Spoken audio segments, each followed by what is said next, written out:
প্রিয় বন্ধুরা, সালটা ছিল 1984, 1984। আমি তখন স্কুলেই যাচ্ছি, তখনও কলেজে ঢুকিনি, স্কুলেই যাচ্ছি।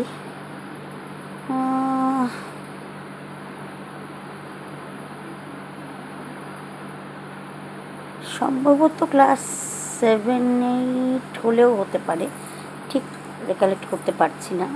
অনেক দিন আগের কথা, তো সহজে ভুলি না মায়ের কৃপায়, তবু মাঝে মাঝে একটু হয়ে যায়, মিস হয়ে যায়। যাই হোক, হঠাৎ বাবা এলেন বাড়িতে, এসে বললেন, অফিস থেকে এসে বললেন, সকাল সকাল বেরিয়েছিলেন সেদিন, থমথম করছে মুখটা। আমরা বললাম, কি হয়েছে বাবা? মা তো অবাক, বাবাকে তো কখনো ওরকম দেখেন না।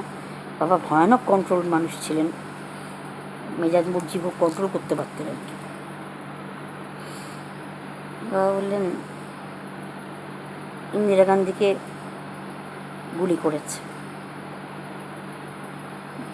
বিরাট শক লাগলো। ইন্দিরা গান্ধীর আমি ভীষণ ভক্ত, যদিও তার পিতা জওহরলাল নেহরুকে আমি একটুও ভালোবাসি না। তার পাণ্ডিত্য ছিল, কিন্তু নেতাজি দেশে না ফেরার অন্যতম কাণ্ডারি তিনি। তবু নেতাজি দেশে ফিরেছিলেন, তবু তার জন্য উনি শান্তিতে বাঁচতে পারেননি, অথবা জানি না বেঁচে আছেন কিনা, সব মাই জানেন। অনেকে বলে আছেন, অনেকে বলে নেই। শান্তিতে উনি থাকতে পারেননি ওনার জন্য, যাকে সে কথা। তবে ইন্দিরা গান্ধীকে আমি প্রচণ্ড, সত্যি কথা বলতে ভালোবাসতাম আর কি, ভেতর থেকে। এত ব্যক্তিত্ব, আর এত তার গুণাবলী, আর এত তার কী বলবো, ভয়ানক সুন্দরী ছিলেন। ওনার সৌন্দর্যটা একটা অপূর্ব ছিল, একটা মাতৃসুলভ সৌন্দর্য, সঙ্গে প্রখর ব্যক্তিত্ব। এবং আমাদের দেশের মতো জটিলতম সমস্যাগুলি যেভাবে তিনি হ্যান্ডেল করতেন, সেটা সত্যি অবাক হওয়ার মতো। ইন্দিরা গান্ধীর মরদেহের সামনে যখন রাজ কাপুর বললেন, কত বড় একজন চিত্র পরিচালক এবং কত বড় একজন অভিনেতা, জব তক সুরজ চাঁদ রহেগা, ইন্দিরা তেরা নাম রহেগা, কথাটা আমার কিন্তু খুব ভালো লেগেছিল। সত্যিই তাই। তার জীবন দিয়ে তিনি যে দেশকে তো ভালোবেসেছিলেন, এটা তো অস্বীকার করা যায় না। উনি নিজের জীবন দিয়ে দিয়েছিলেন খালিস্তানি জঙ্গিদের হাতে। সতবন্ত সিং, বেয়ন্ত সিং, তার দুজন আস্থাভাজন দেহরক্ষী, তাকে হত্যা করেছিল 16টি বুলেট উপহার দিয়ে। নমস্কার করেছিলেন, তার বিনিময়ে তারা তাই দিয়েছিল। একটি নমস্কারে প্রভু, একটি নমস্কারে, এই গানটি সুচিত্রা মিত্র গিয়েছিলেন সেদিন। সকল দেহ লুটিয়ে পড়ুক তোমার এই সংসারে। কি জানি, রবি ঠাকুর কি এতদিন আগেও দেখতে পেয়েছিলেন? রবি ঠাকুরের অত্যন্ত স্নেহভাজন ইন্দিরা গান্ধী। ইন্দিরা 2-3 বছর শান্তিনিকেতনে পড়েছিলেন। রবি ঠাকুর অত্যন্ত স্নেহভাজন ছিলেন তিনি, এবং আমৃত্যু শান্তিনিকেতনের সঙ্গে তিনি, বিশ্বভারতীর সঙ্গে তিনি যোগাযোগ রেখেছিলেন এবং বহুভাবে সাহায্য করেছেন প্রধানমন্ত্রী হিসেবে। রবি ঠাকুরকে তিনি অসম্ভব শ্রদ্ধা করতেন, ভালোবাসতেন। তাই ইন্দিরা গান্ধী চলে যাওয়ার দিনটা সত্যি প্রচণ্ড আমরা সবাই মুহ্যমান হয়ে পড়েছিলাম। রবীন্দ্র চক্রবর্তী মহাশয় খুব ভালো খবর পড়তেন, আবৃত্তিও খুব ভালো করেন। ওনাকে দেখেছিলাম কেঁদে ফেলতে খবর পড়তে পড়তে, থমথম করছে মুখ আর চোখ জলে ভরা আর কি, অনেক কষ্টে কান্না সামলাচ্ছেন। ইন্দিরা গান্ধী জানি না রাজনৈতিক জীবনে কী করেছেন না করেছেন, সেই বিতর্কে আমি যেতে চাই না, কারণ রাজনীতির ব্যাপারটাই আমার কাছে অসম্ভব বিরক্ত লাগে। আমার মনে হয় রাজনীতি করা West of time, West of energy, West of everything. আরও অনেক কিছু করার আছে মানুষের, মায়ের কৃপায়। তো আমাদের প্রধানমন্ত্রী হিসেবে উনি যে সার্ভিস দিয়েছেন, একবার খুব বন্যা হয়েছিল 78 সালে, তখন উনি ক্ষমতাচ্যুত মোরারজি দেশাই রাজ করছেন প্রধানমন্ত্রী হিসেবে।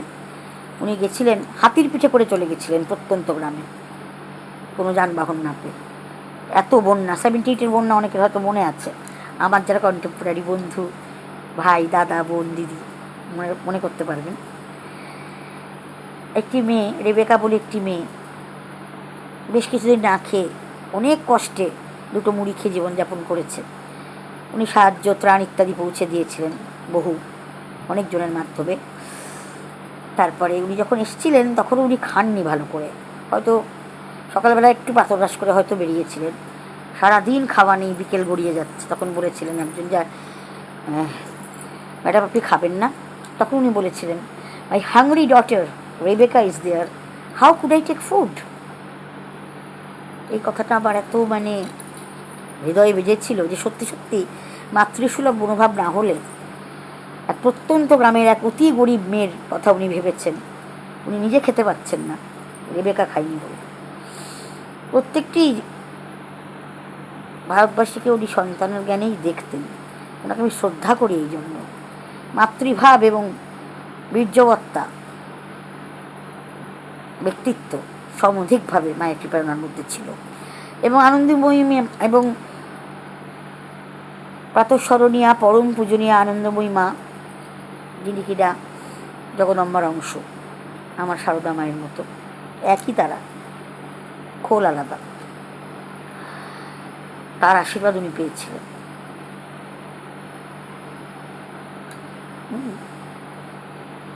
মাদার অফ পণ্ডিচেরির আশীর্বাদ উনি পেয়েছিলেন।